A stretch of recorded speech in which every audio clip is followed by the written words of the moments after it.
Welcome to 'Cause We're Nerds, the podcast that covers trends and new releases in comics, movies, video games, board games, and much more. I'm your host, Caleb, and with me is my brother, Jacob. And with me is my brother, Caleb. Today, we're talking Joker. Does this artsy DC spinoff give us a definitive Joker story? Is it going to cause riots in the streets? And is it worth all the praise it's been getting? Find out on this week's episode of 'Cause We're Nerds.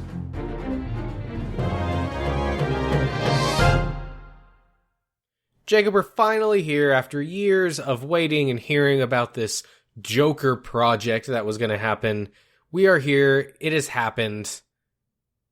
And we're here. And let me assure you, nobody's laughing. I don't know how to take that. Take that as this movie is doing pretty well. Yeah, so I think the last thing I saw was it had made over 100 million. It has broken the opening weekend records for October, previously held by Venom from last year. Was that last year? I suppose that was last year. Man. Okay. So from last year. So yeah, I mean, it's doing really well. Reviews are, some are good, some are bad. There's a little bit of mixed stuff, but we're going to talk about it just like always. We are going to do non-spoilers first, and then we will jump into spoilers. So, Jacob, without getting too spoilery, what did you think about this movie? Man, Caleb. First off, do I sound okay? Am I loud enough? Yeah, you're good. Okay, alright. My mic was doing weird things. Anywho. Man, if I was to say just a few words about this movie, right? You know, dramatic, actiony, action-packed, deep, interesting, involving. Wait a minute. Yeah. What do you mean action-packed? I would say not necessarily physical action-packed. We'll say conflict-packed. That's just drama. So to reiterate, drama. Man, yeah, I like this movie a lot. I actually saw this movie twice. You didn't know that. Oh, wow. I saw it, not opening night. I saw it Saturday. And then yesterday I was hanging out with my girlfriend. We are recording on Tuesday. So yesterday, my girlfriend was like, man, I kind of want to see that. And I was like, you know what? I'll see it twice. So I went again yesterday. Okay. So this is super fresh on my mind. Yeah, I've only seen this once. I saw it opening night on Thursday night. It was definitely not a packed theater, but it was maybe a little bit less than normal for a premiere where I am currently. There were quite a few people there, but clearly edging more towards the adult side since this is an R-rated movie. Yes, I would agree. My theaters weren't super packed. Yesterday, they really weren't packed, but it was a Monday night at like 8 o'clock. So that's not really like a super popular time for movies anyways. But there was still people there. I mean, there was probably, I don't know, there's probably only like 20 people there, but my opening night, there was a decent amount of people, probably filled in the middle section of the theater. I went to an IMAX screening. Both of the sides were pretty empty, but the middle was pretty packed. Yeah, I saw this in IMAX as well. And I think overall, I've got some interesting thoughts. To talk about this without spoilers is kind of interesting for me because when I've talked to people since I've seen it, I don't want to really color their expectations going into the film. I don't want to say, obviously I don't want to give away story details, but I also don't want to say anything that's going to influence what they think about it before they see it, because I feel like this movie has had a lot of expectations that have been all over the place before it came out. Mm-hmm. And I don't want to give anyone certain expectations either way. Like I'll say if it's good or not, but expectations about what the story is or how it plays out, because I feel like this movie benefits from going in blind. I completely agree, and I will even say that Certain movies you can go on, you can look at fan scores, and sometimes you can look at, like critic scores, even though most of the time people disagree with the critics. I mean, that's just how it goes. But for this movie, I would say, I think it's best to kind of avoid all that. I know there's some criticisms for this movie. I try to avoid that, but I also try to avoid the praise.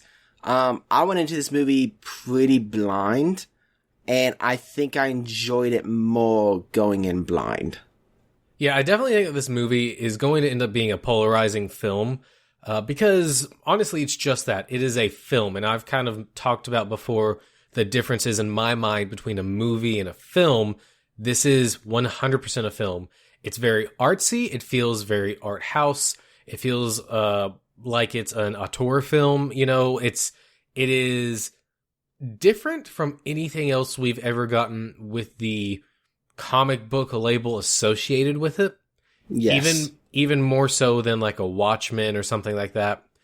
I think in tone, this reminds me so much of a Scorsese film. It feels like a Scorsese film. In fact, if I didn't know that it wasn't, I would have said Scorsese actually did this. In fact, I think for a while he was attached, or he was rumored to be doing this film, so that makes sense. But that really caught my eye. Yeah, and this is like a type of film that would be shown, and it might have been shown. I don't know. But this is something I feel like that would be shown at like a Sundance Film Festival. Yes, it was shown at several festivals. Okay. Oh yeah, because like you said, I mean, this is a film. This feels more professional, and this feels like this is a story that is actually trying to be told, instead of something that, you go to certain movies and there's certain scenes in there where you're like, okay, well, they just threw that in because, it's actiony and we haven't seen an action scene in a while, or they just threw that in just to like please the fans. This movie, like, there's a story throughout, and it does a really good job with not including extra things that are non-important to the story. I mean, there's a few side things that you can maybe argue, but overall, everything is really leading to a specific point, and it's done so beautifully that this movie doesn't feel very long, but it's like a 2.5-hour movie. It's a 2-hour movie. I lied. It's a 2-hour movie. I watched a movie the other day and it was 2.5 hours, so I was just mixing them up. But either way, this does not feel like you're sitting in there for 2 hours. Now, I was going to say, that being said, if you haven't seen these types of films before, and you're not a fan of them, if you need like action to hold your interest, all the time, or you need just something super interesting happening all the time, then it might feel a little bit longer to you. But to me personally, it didn't, especially the first time, it didn't feel like I was sitting in a theater for 2 hours. Yeah, what I've been telling people is that I didn't feel this movie was overly long, although I will say I felt the length. But if you are definitely not used to watching these types of character-driven movies, you will probably think this is long. And the entire movie is pretty much the story of one man, Arthur Fleck. It's pretty much told from his point of view for the entire thing. For most of the movie, he's the only person on screen. And honestly, I think Joaquin Phoenix hits it out of the park. This is guaranteed. This is one of the best performances I have ever seen in a movie. Oh yeah, and so this is not really a spoiler, but the character Arthur himself is very, very skinny and almost, anorexic, basically. He's very, very skinny. And Joaquin Phoenix went through the trouble of actually losing all the weight and getting tremendously small for this role. And that alone delivers such just watching the movie and seeing that, you're just like, wow. So even before the movie had come out, people could tell that he was already devoting so much to this. And now that the movie's out, when you look at his acting and just his facial expressions throughout the movie, even with him just being, there's several shots in the movie, like you said, where it's just him, but just because it's one person, it's still not boring. He's just so, tantalizing right? That's a word. Yeah, right? he's captivating. Yeah, and he doesn't need anybody else to be in a scene to make you just fall in love with the scene. He has a way of just wowing you with just himself. Yeah, Courtney told me after we got out of the theater that she had never been in a movie that was that quiet. Like, I didn't realize it until afterwards, but the entire theater was completely silent through the entire movie. And that doesn't ever happen, especially for a 2-hour movie.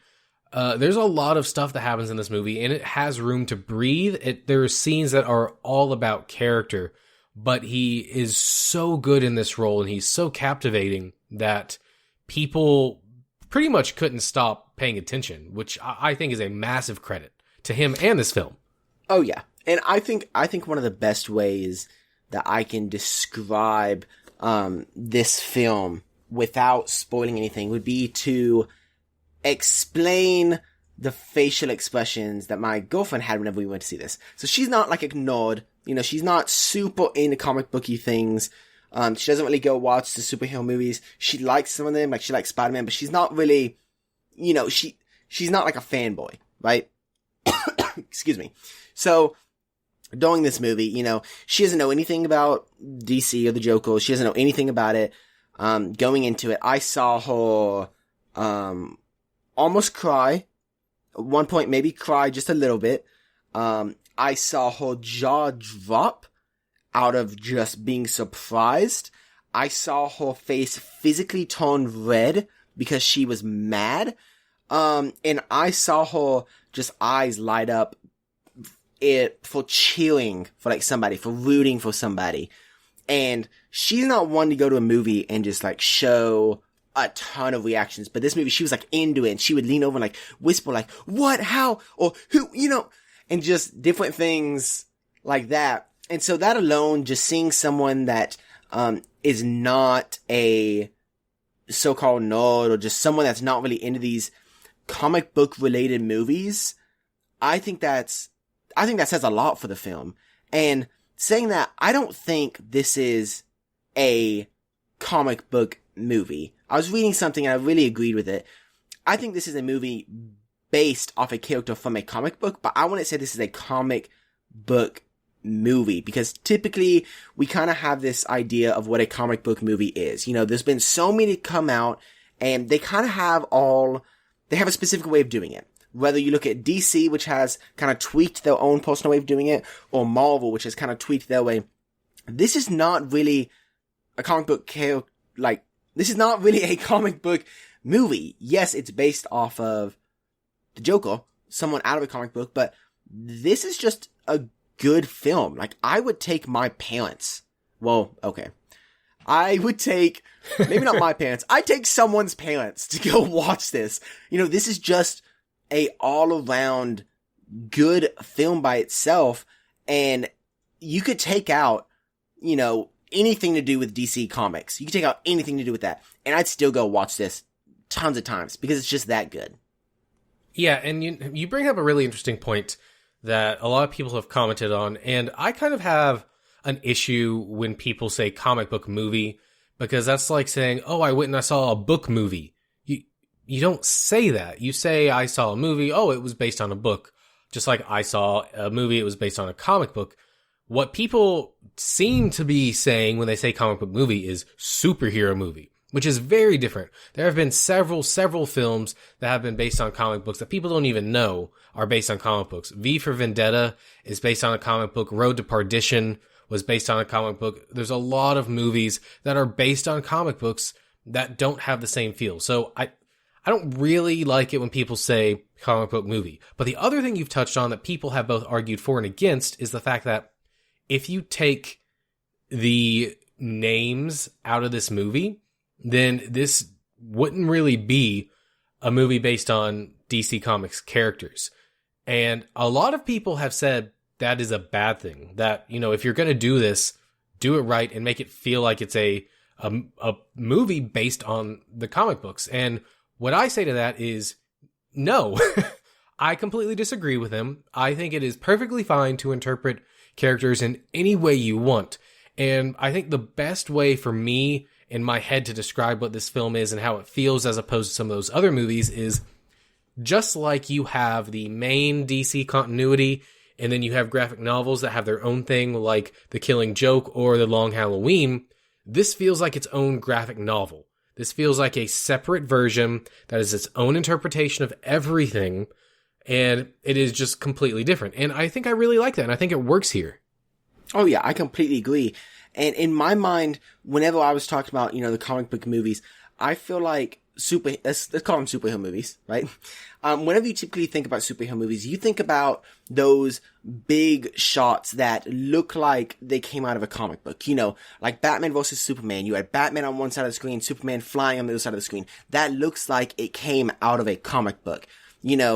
Captain America Civil War, you have each team standing on each side. That looks like that specific scene could have been taken out of a comic book. This one is just flowing really well. And there's not a scene that really just pops, at least to me, that looks like, oh man, that was taken from a comic book. It is just so... Okay, I'm gonna say this and it won't make sense, and then I'll describe it. It's so like liquid. It flows very, very well, and there's not any parts that are just super hard and like rocky, and you're like, it's kind of like, it flows really, really well, and you can just follow it really well. And I agree with you. I don't think that, I think the way that they did it was superb. I don't think that they needed to cram any more, comic-y things down your throat, or I don't think they needed to, add this and this because it is based off the Joker. I think that this interpretation and the way that they filmed it and the cinematography and everything, obviously the acting was done tremendously. The music score for this film was amazing. That was one thing I was going to bring up. The score stood out to me, and as someone that doesn't normally recognize the score, this score was phenomenal.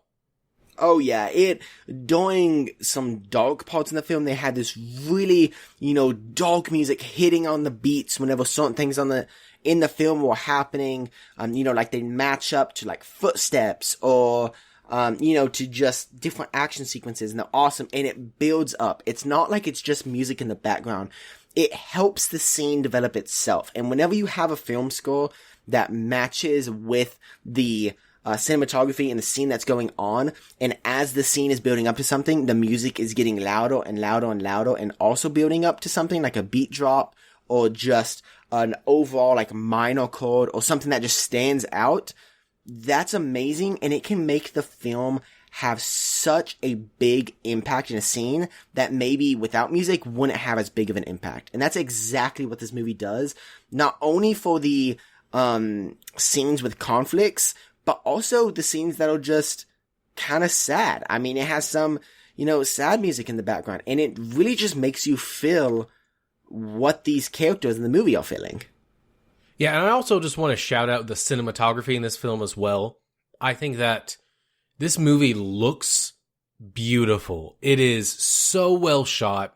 From everything from the composition to the lighting, it is all very artfully done.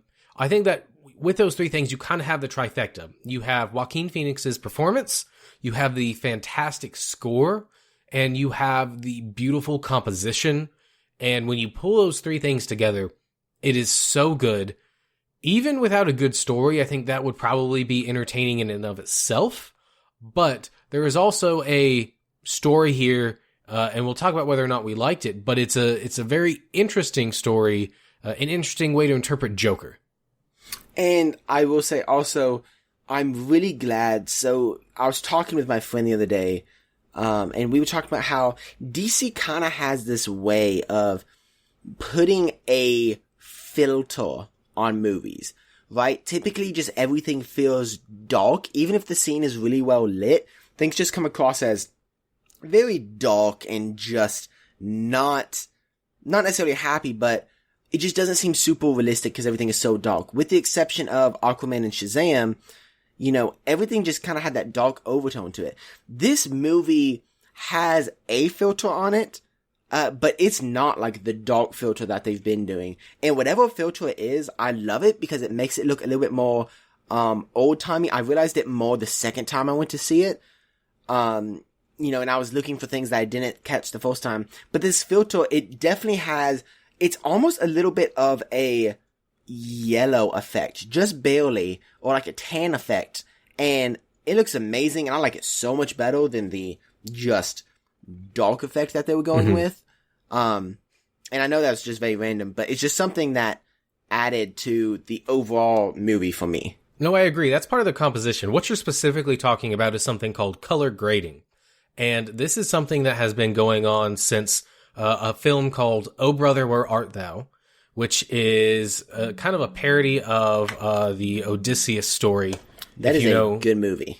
I didn't make it through, but if you know anything about that, I only tried it once. But anyway, basically every movie that comes out now has color grading in it, and what that means is they take the entire movie and they will adjust the hues that are in the film. So basically, to boil this down really quickly, you've got three main colors: red, green, and blue, right? And you can adjust the intensity of each one.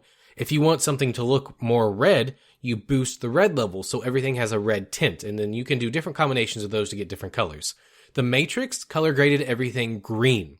There are films that do other things. The DC movies traditionally have not only color graded things dark and like a dark blue, but they also desaturate everything, which does give it that cold feel.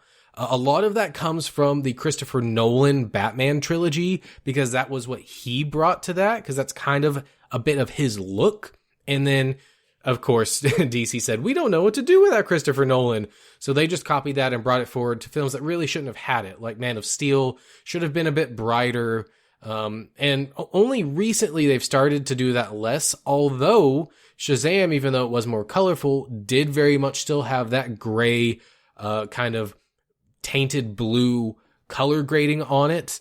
And Aquaman had a bit of it as well, but not as much. Yeah, and it's just, the color grading in here just is fantastic. I mean, if you go and see it now, if you're listening to this thinking about going to see Joker, first of all, you definitely should go, and you should have already seen it by now, so what you doing? But if you do go, just take a minute to, maybe in a scene where there's not as much going on, although still pay attention, obviously, but just look at the color scheme for a second, especially when there's shots of like the street, or shots outside and not necessarily in a building. Just look around and just kind of look at it, and you'll see exactly what we're talking about. All right, I think it's about time to jump into spoilers. What do you think? Oh, I guarantee, 100%. All right, guys, so please jump off now if you have not seen the movie. I mean, if you're even thinking about seeing it, just wait. Don't listen to this, and then go check it out, and then come back later. Yeah, this is not a movie. Oh my goodness, my chair just broke. That was terrifying. Your chair broke? Oh my, well, I guess it didn't break. I have it, oh my goodness, that's, whoo! Okay, so I had it locked where I can't lean back, and the bolt fell out as I was attempting to lean back, and I just went flying backwards. Okay, so, yeah. Basically, you shouldn't have heard that if you don't want to hear spoilers, because now we're getting into them. All right, Jacob. So, I'll let you start. What did you think about this? What are some things you want to talk about? Okay, what don't I want to talk about, Caleb? What don't I want to talk about? Okay, hopefully not the entire thing, because I don't want to be here all night. True. Okay, oh man, there's so much. Okay, let's begin with just the overall story, right? How the adaptation of the Joker, we've seen in the comics and everything, the Joker, also falling in pits of acid, and, his dad cutting him, and, all these different variations. And then there's this one, which I don't think is pulled from the comics. Like, I was curious and I tried to look it up afterwards. I really don't think this is pulled from the comics. I think this is an original adaptation. It may have influences from certain ones, but overall this is its own thing. What do you think about like this adaptation? Yeah, so this has a few kind of small details that they've pulled from The Killing Joke. things like the comedy club and wanting to be a comedian. Although that version is very different because he goes off and he kind of becomes a thief before he becomes the Joker, which is different from this version. I feel like this version feels very much in the same vein as Heath Ledger's version. In fact, with a few changes, I could actually visualize this character being the start of the Heath Ledger version of the Joker. I think they're very similar. I think that the origin here is something we haven't quite seen before, but it feels believable and it feels like something that you could almost apply to any version of the Joker as like a proto-origin story. Oh yeah, I completely agree. And the thing that I like about this origin so much, and one reason that I absolutely love this movie, is that you see this villain. You know he's a villain. You see him doing awful things, but yet it's like you're rooting for him in a way. Yes, you sympathize with him a lot. Yeah, and that's something that I think is very hard to do in a movie on screen, is for you to sympathize with the villain. When you know the thoughts that are going on in their head, and you see them doing these actions, and then how they're acting on other people, most of the time with villains, you're disgusted. But in this one, you see him getting kicked down and beat several different times for absolutely no reason. And whenever he takes down those people, you're like, I mean, was he wrong for doing that? You know, was that bad? And then you see, since you start out on his side, when he moves on and he starts to do more and more and more, you still kind of want to, like, be with him. Like, this guy's had a hard life. Like, and first off, let's just throw this out. I mean, we are obviously, because there's some bad news around this movie. We're obviously not condoning gun violence or anything like that.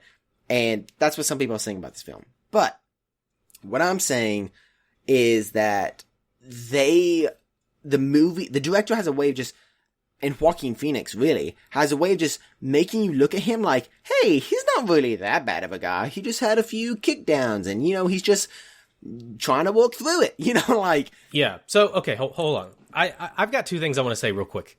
Okay. First thing is that I would not classify the character in this movie, Arthur Fleck, as a villain. Maybe at the very end I would, but we're not watching a movie about a villain. We're watching a movie about a character, which is why this movie plays the way it does. And his descent into madness, or his descent into just giving up on everything, the first time he does something that is outright wrong is when he kills his mother. But I still wouldn't call him a villain at that point. The only time I would maybe call him a villain is at the end when he murders De Niro and does all that kind of stuff. But generally, I wouldn't call him a villain in that sense. The other thing is I'm going to take a very strong political stance here and say that all of the people in the news that are trying to act like this movie is going to cause mass hysteria and incite people to do things is absolutely ridiculous, and that there are movies all the time that come out that are far worse than this. In fact, I think if anything, this movie shines a light on mental health issues, which is a very clear character trait of Arthur in this film, versus being a film that celebrates violence and inspires people to do things. Of course, at the end, there is a scene where people are inspired by him to do stuff, but it's not really celebrated. And I do not see how the media thinks that that's what this film is going to do. And if anything, I think that the media surrounding this film and saying that is going to have more of an impact than if nothing was said and the movie just came out.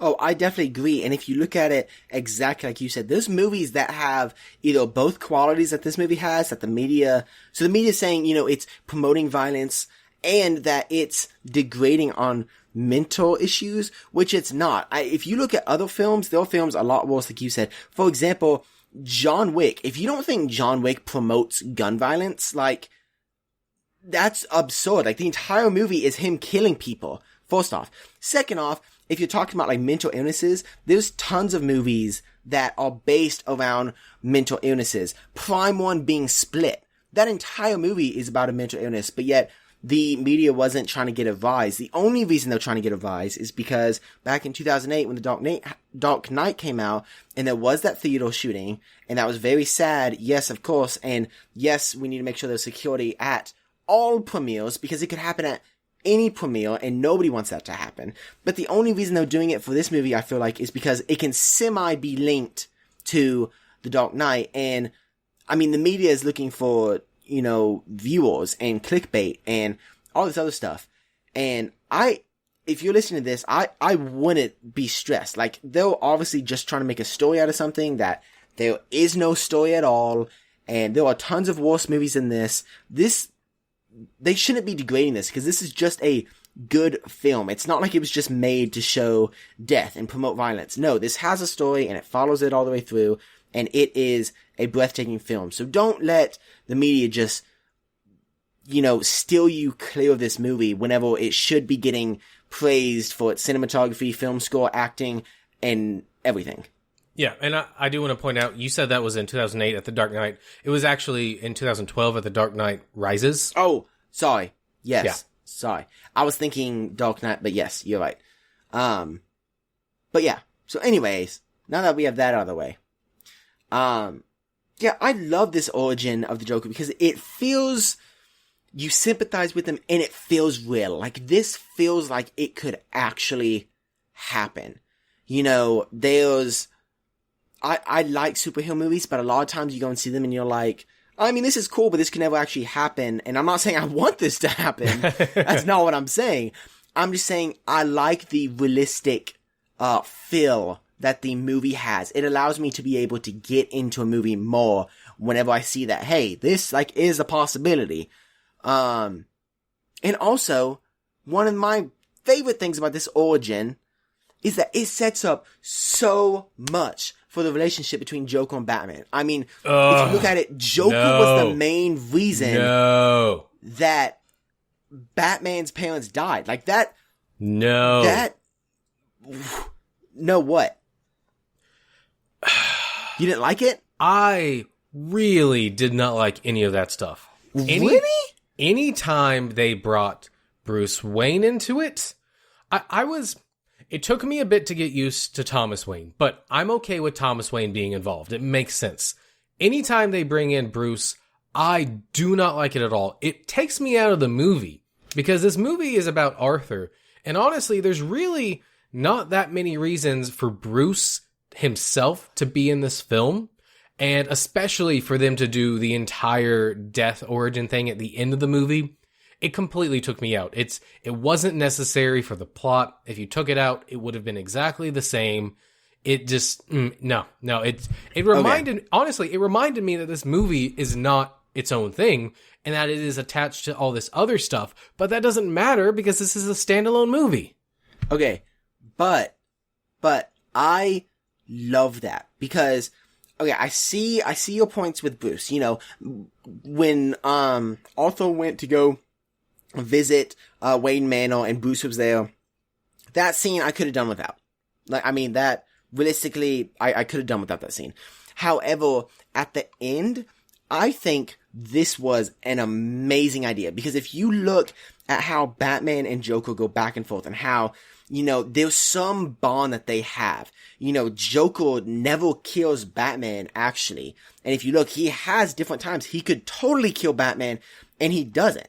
You know, it explains why the Joker wouldn't kill Batman. Even if, yes, we saw those adoption papers and we're not exactly sure if the Joker's related to Batman, although it's leaning more towards no. But it still explains why the Joker would never kill Batman, but he wants to mess with him. It's almost like a big brother and a smaller brother, younger brother fighting. And I love that. And at the end, this makes perfect sense to me. You know, I love how Thomas Wayne is trying to run for mayor and he's trying to clean up Gotham. And you see this effect, and then you see how much Arthur has affected everyone. I mean, without Arthur doing this, Thomas Wayne could have become mayor, you know, he could have cleaned up Gotham a little bit, Batman never would have been a thing, and just with this, yes, they're doing it to please fans, obviously, Like, that's the only reason really it's in here. Is especially Bruce. Like, just having the name drop of Bruce, let alone him being in the movie a little bit, I thought that was cool, but not really needed. But at the end, I definitely think that was just amazing. Like, having the riots be the reason why Thomas Wayne and Martha Wayne was shot makes perfect sense to me, because everyone is doing whatever they want at that time, and there's not any police around, and in my mind, I feel like the theater that Thomas Wayne went to would have security. I mean, that's just how I've always thought about it, and that's why sometimes I don't like the backstory of it. So this would explain... Oops, sorry. I don't have issues with the idea of it, of the riot causing their death. The issue I have is that we see them leave the theater. That's fine. I have no issue with that. However, we then go on and see the entire scene play out like we've seen about 1,000 times now. We didn't need that part.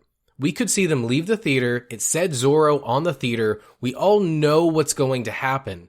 We don't have to watch it play out. It doesn't inform the film or Arthur at all.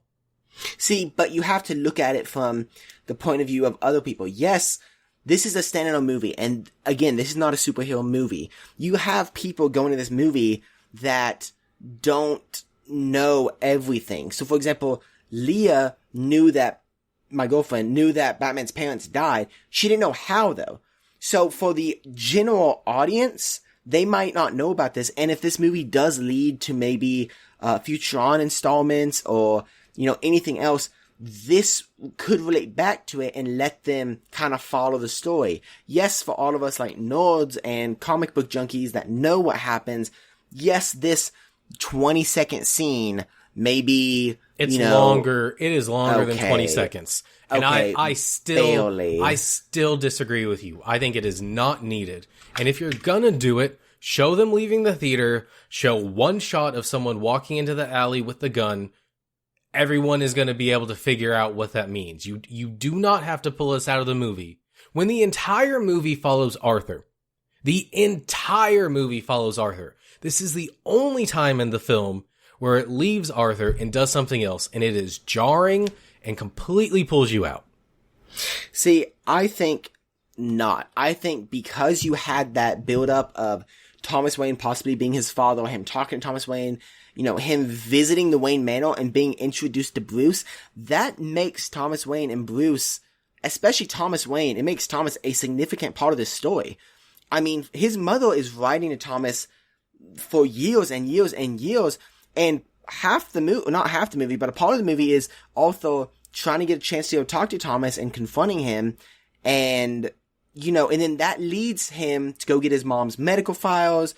And so I feel like Thomas Wayne is a significant part of this movie. And so this is a way of kind of tying a knot on everything that's included in the story. And Thomas Wayne is included in the story. And so this cleans up that aspect of, is he the father? Now Arthur won't go back to him and ask him again and all these different things. It ties it up in a knot. I see how you may think it takes you out of the movie. I personally think it adds to the movie. And I'm sure there's some people that think both sides or, anyone in between. It's just a preference. Yeah, I mean, I see what you're saying. I just very much disagree. Yeah, and that's fine. I mean, that's cool. But yeah, and while we're here, kind of at the end, two things. I love how the Joker has his gang. In the comics and in the cartoons, I love how, that's a motorcycle. I love how, his followers have the clown masks on, and then like regular clothing. And we kind of saw that in the Dark Knight series a little bit, trilogy. But not a ton. But in this movie, I really, really, really like it. And at the end, you get that. You see like his people, ramming the police car with the ambulance and going and getting him out and then setting him up on a car. And they're literally like praising him. And this makes total sense, this origin story, for why he has such a big following and how he can get people to help him with things. Yeah, I if I can speak English. I liked them at the end. I thought it felt haunting. The thing that I liked more about this ending, though, was less about the fact that they are there, and more about the fact that this is the resolution to what he's been searching for. He's just wanted people to notice he exists and people to see him, and now he has realized that in the ultimate way, he has people that are presumably willing to die for him based on what they're doing. And in one of the most just goosebumpy scenes, and I say that because I saw it and like I just got chill bumps, you know, was at the very end when he stands on the police car and he gets the blood from his mouth and he makes the smile. Oh my goodness. I don't know why. And then he turns around to the crowd and you see him from behind and he kind of puts his arms up and everybody's just cheering for him. That scene was like, wow. Wow. Yeah, wow. Okay, I've talked a lot. You talk about something you want to talk about for a second. Well, the two big points I had was the Bruce Wayne stuff and the comparison to Heath Ledger. All right, I'll talk about the one other thing. Okay. I was really enjoying this movie, and I was like, oh yes, I really like this movie. And then it got to the very end, and they tacked on this scene at the end. And I walked out of the theater not knowing if I enjoyed it or not. Really? Yeah, the one with him in the asylum. Oh, I kind of like that. Yeah, Here's my thing. I know what it's for. I get it. It's for ambiguity. It's so you can interpret things however you want. I just don't know if I like it because I feel there was already enough ambiguity in the film that you could already make the same arguments without this scene. And I would have preferred to leave with a more open interpretation of, okay, well, he rose up and became Joker. And then I could have people say, well, no, there are things that lend to him not doing that. But this scene, I feel, while you can interpret it many different ways, I feel it leans very heavily into the none of this happened realm versus, well, maybe some of it happened and maybe some of it didn't. See, I don't like this scene because of the ambiguity of it, right? I like this scene because early in the movie, I think this shows his character development because early in the movie, he's talking to his social worker and he says that he's only been having negative thoughts and he felt like he was happier whenever he was locked up in the hospital. And in this scene, it specifically shows him escaping the hospital. And that kind of shows you that now, no, he's happier being outside of the hospital. If he was happier, he would have just stayed in the hospital. But this shows that he's kind of escaping that shell and that negativity of his outside life. And he wants to get back to it.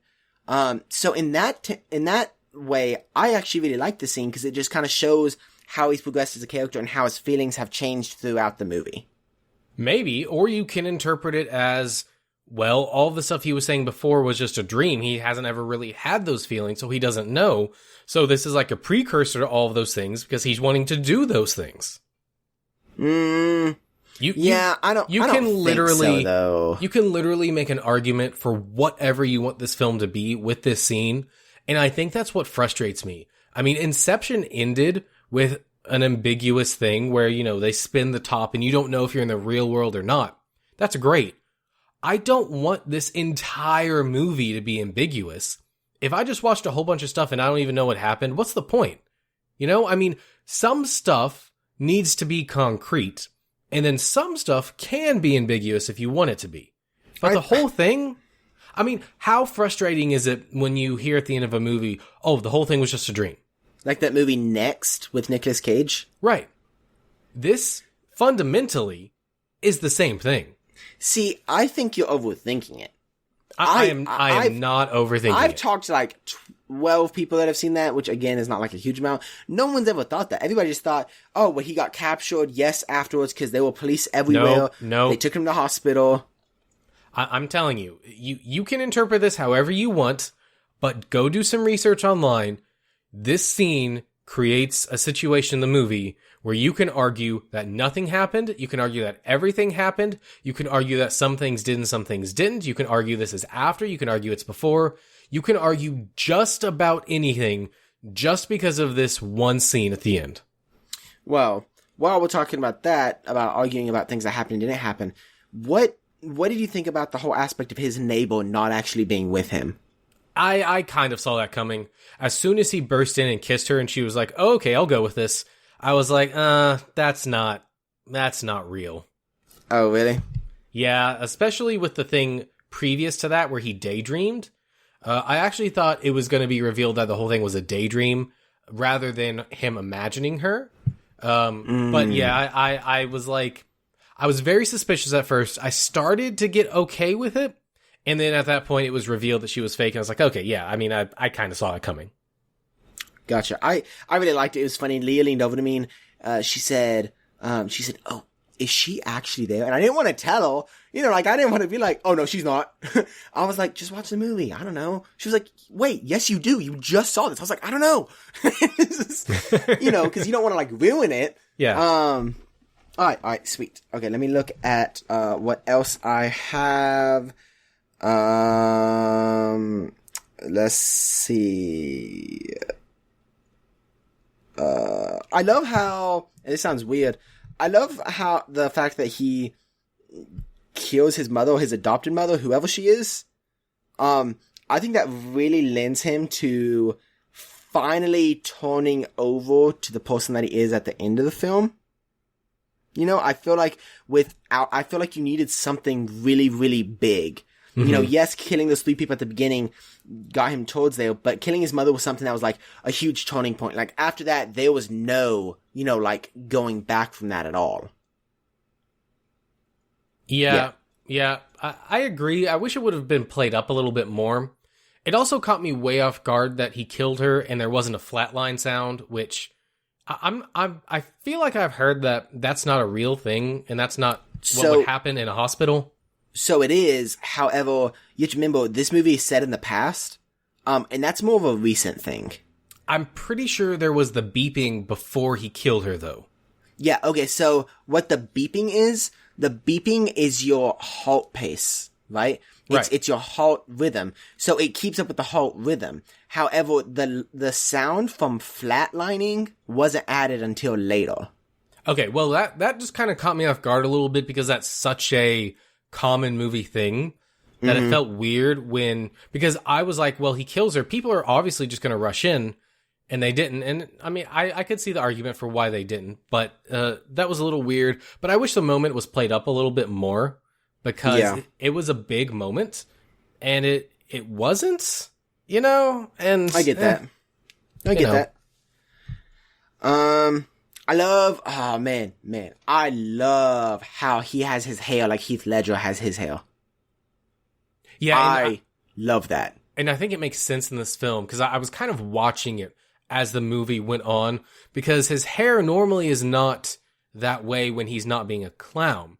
And if you track kind of what happens through the film, basically he loses his headdress, which is why he ends up dyeing his own hair because he doesn't have the wig to take onto the show. And I caught something the second time that I didn't catch the first time. That makes a lot of sense. You remember when he's sitting in the comedy club and he's watching that guy? Yeah. So he's writing down why people are laughing at that guy, right? Yeah. So at the very top of that list, one of the things is wear a nice suit. The second thing he wrote down is slick hair back. Because that's exactly what that guy had. He was wearing a nice suit, he had slicked his hair back, and then he was writing down everything that he was saying funny. Well, the other thing, too, is his hair actually is slicked back when he's wearing the wig. When it's pulled off of his head, his hair is kind of slicked back in the same way. So I just assume that that's how he normally wears his hair when he's a clown, so he'll just do that and then dye it a different color. Oh, I mean, I guess. On the train, though, whenever they took his thing off, his hair wasn't super slicked back, It was just kind of patted down. So, I don't know. I just took it the second time especially, I took it as, oh, he took notes from that guy. Yeah. He saw his slick tail, people were laughing at him. He wants to be funny. That's what he's gonna do. Yeah, I could see that. I think that makes sense. But yeah, I mean, that's about it for what I have. I thoroughly enjoyed this movie. You know, I enjoyed it more than I thought I was going to. I enjoy the small funny parts that are in it. This movie is overall pretty serious, but the small funny parts, like him talking to the detectives for the first time, flicking his cigarette, and then running into the glass door. You know, the small funny things like that, like, you kind of want to laugh at, but, you know, at the same time, it's pretty serious, so you don't really laugh, but it's some comedic relief. The fact that we'll say, the person that didn't have an advantage in height couldn't reach the lock on the door. You know, that was really funny. So yeah, I like the small comedic parts in here, but I really like how serious the movie is overall. And I really like at the beginning how they have his card that explains why he laughs. Now, at the end, we're not really sure if that's actually a thing or not. But I like that, and I like how he struggles sometimes, and he laughs, and at situations that shouldn't be funny, and that leads to, like, mainly this entire movie. Without that, probably this movie wouldn't have happened. You know, those guys probably wouldn't have messed with him on the train. Maybe they still would have. No, they definitely wouldn't have. But why do you say we're not sure if it's real or not? Okay, so he says to his mom, right, that he says, "You've been lying to me my whole life." He said, "I don't have a condition. I'm just happy all the time." Oh, no. So I took that as him justifying his role, like how he is. Like, he definitely has a condition, but he is frustrated with her because she has lied to him about other things.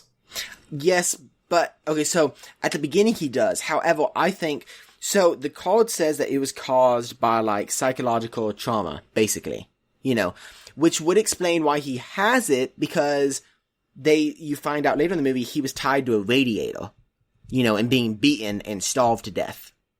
So that explains why he has it. However, at the end of this movie, I don't think he has it anymore. From the moment he kills his mom, I think that kind of solves it, and he doesn't have it anymore, really. Well, I think that's part of his character growth, is he has it. It says uncontrollable, and it'll happen. What the card actually says is something along the lines of he's got a laugh he can't control, and it does not necessarily reflect his mood. And typically what happens is it comes out when he's stressed. If you notice as you're watching the movie, it's whenever he's uncomfortable.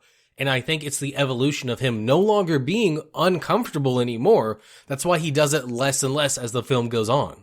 That's true. And something I did like about the very last scene that is ambiguous was that he was laughing that laugh, you know, that he had been throughout the movie, but he was meaning to laugh at this time. This is the only time that you really see him purposely laugh like that. The only other time he purposely laughs is whenever Thomas is on TV and his mom's like, "That's not funny." But it was more of like a giggle.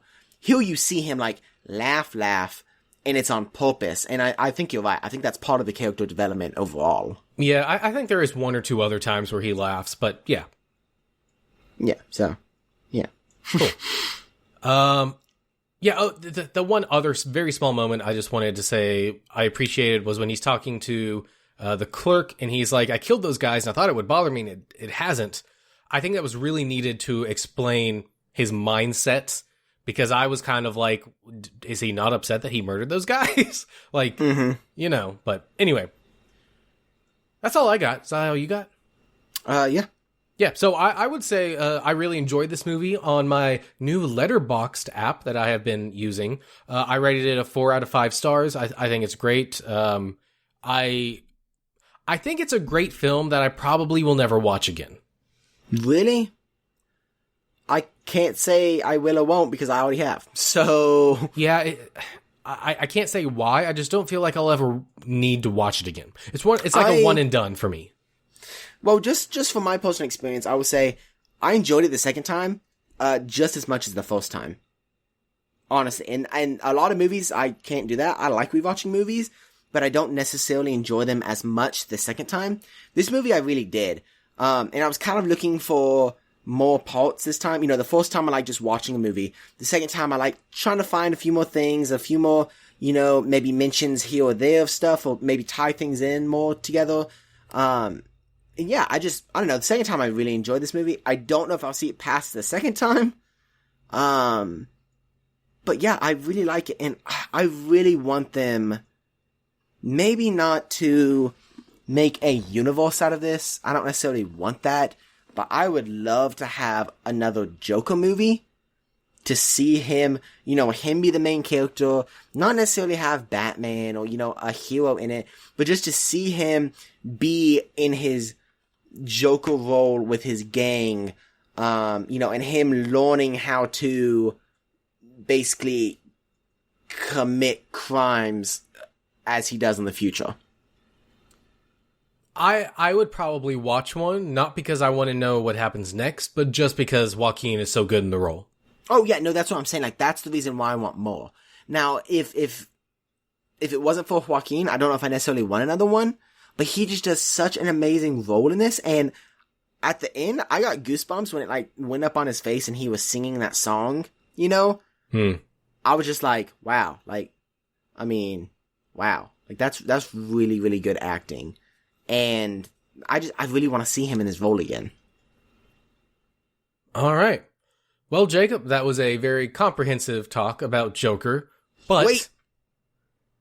I rate this 8 out of 10. So 4 out of 5. So the same thing I rated it. Yes. Go in theaters. Okay. Yes. Well, that was that, and this is this. It's time for What You've Been Up To. What have I been up to? Okay. Man. Not really a lot, actually. That's good. I mean, the only thing really is I went to, like, a party / get together the other day. We played, like, Cards Against Humanity for, like, 3 hours. Wow. Super funny. Well, the guy has the big box set, which has over, like, 1,000 cards. Stop. And so, it was so much fun. Man, it was literally so much fun. Yep, that's about it. What you been up to? Just playing Breath of the Wild. How's that going? Good. I also found out that the thing that tells me how long I've been playing is not the thing I've been looking at. So Ooh. I'm probably, I don't know, I'm not even sure if it tells you how long you've been playing. I've probably put in 30 to 40 hours into the game at this point. Wow. Probably close to 40. I've beaten all 4 of the Divine Beasts. I've done over half of the shrines. I'm like 73, I think. I've unlocked the Master Sword, which they keep calling the sword that seals the darkness in this game. I think I could actually go and beat the game right now, and I might do that. Whoa. I'm actually probably going to get off here and not do homework that I really need to do and play Fortnite, because there's only 2 or 3 days left on the season, and I'm tier 93 out of 100, and the last skin is super cool. So I really want it. Nice. Yes. Yeah, that's pretty much all I've been doing. It's still good. Good. You know who else has probably put in 30 or 40 hours into Breath of the Wild? Corey Thompson. No, oh, hey-oh! Taylor Poole! He does not have time for that, because he's making bombing music. So you should go ahead and check him out at taylorpoolmusic.com. That's TAYLORPOOLE music.com. And please check out our friends over at the CNC Power Hour, where they stream video games and Magic the Gathering. Magic the Gathering is on Sunday, and they do video games throughout the week. I'm pretty sure I just hit the mic again. I'm sorry about that, guys. You can check them out on Twitch at twitch.com/C Power Hour. And Caleb may be bad at hitting the mic while he's recording, but he is fantastic at making websites, which is exactly what he has done for our podcast. So go ahead and check it out. That's cuzwe'renerds.com. It's really the best way to share the episode with your friends. Yes, we're on YouTube. Yes, we're on the podcast app. Yes, we're on basically anything. But really, that's the best place to see it. And you can see what me and Caleb look like. So I apologize for what he looks like ahead of time. But you should go ahead and go check it out. Wise guy. I mean, someone has to be the wise guy. Thanks for listening to 'Cause We're Nerds. Stay up to date with all the nerdy news and podcast drops by following us on Facebook, Twitter, and Instagram. You can also leave us comments and feedback at cuzwerenerds@gmail.com. That's CUZWERENERDS@gmail.com. And as always, if you enjoy this podcast, we would love it if you could leave us a 5-star review on iTunes. We'll see you next week, and as always, stay nerdy.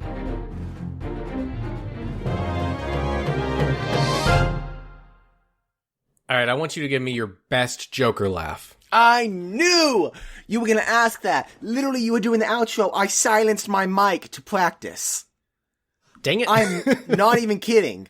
But it was not good. So I want you to give me yours because I literally can't. I just sounded like a witch. Like literally. No, you had time to practice. I didn't. I haven't done this. I just came up with this. Literally, like, I can't. Like, Caleb, I literally can't. It's like I can't imagine what he sounds like in my head. So, like, I literally can't. Like, if I was the Joker, I wouldn't ever laugh. I'd be that awkward Joker that just stares at you as you laugh and makes you feel uncomfortable. I can't. Nope, I can't. I'll do my best Batman voice. Nope, Joker. You do the Joker, I'll be Batman. No. But yes. But no. But yes. Think of the listeners.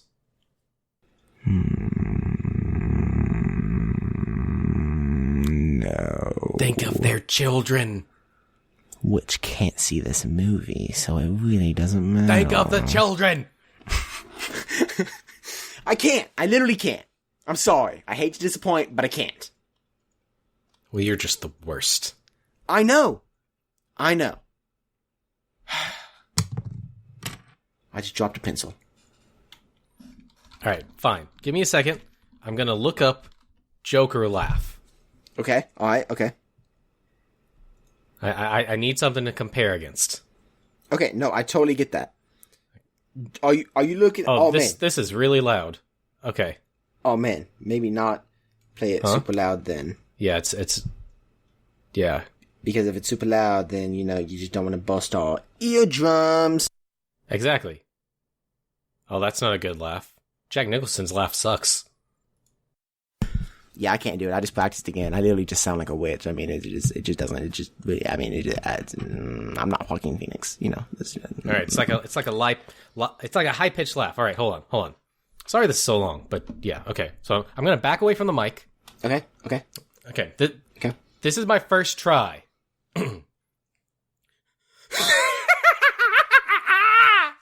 Oh my goodness, that was kind of terrifying. That was honestly really loud. Kind of terrifying. Yeah, I definitely just bugged out the mic for a second because it was too loud. Yeah, I mean, I could do that, but mine doesn't really sound good. I wasn't really going for that type of laugh. I was going for more like a Mark Hamill laugh, but I can't do that either. So I mean, what's the Mark Hamill laugh sound like? Mark Hamill, it's like dark, I like deep, and then it goes to higher pitch. It's like a whole octave. I'm trying to remember. So like a Yeah, actually exactly like that. Okay, cool. Well, there you go. You got 2 Joker laughs from me. Boom. Good job. Sorry that I'm disappointing, guys. I can't. Like, it just sounds like a witch. You know why? Why? Because I'm Batman. I'm Batman. See? No, that's Venom. That sounds like Venom. It's Venom as Batman. Interesting. What a crossover that would be. Alright, well, bye.